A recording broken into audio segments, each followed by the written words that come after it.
اللهم اغفر له وارحمه وعافه واعف عنه وأكرم نزله ووسع مدخله واغسله بالماء والثلج والبرد ونقه من الخطايا كما نقيت الثوب الأبيض من الدنس وأبدله دارا خيرا من داره وأهلا خيرا من أهله وزوجا خيرا من زوجه وأدخله الجنة وأعذه من عذاب القبر ومن عذاب النار.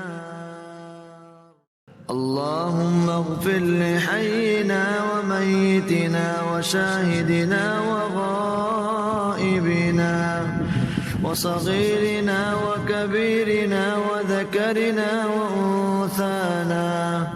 اللهم من أحييته منا فأحيه على الإسلام ومن توفيته منا فتوفه على الإيمان.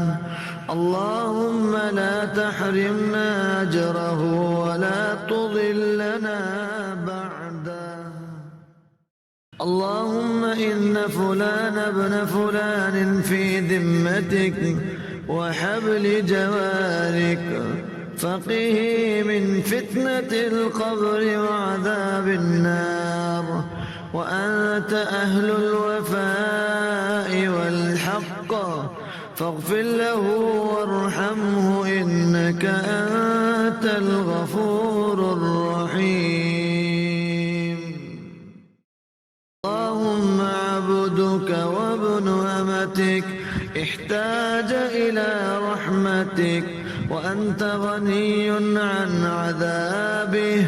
إن كان محسنا فزد في حسناته وإن كان مسيئا فتجاوز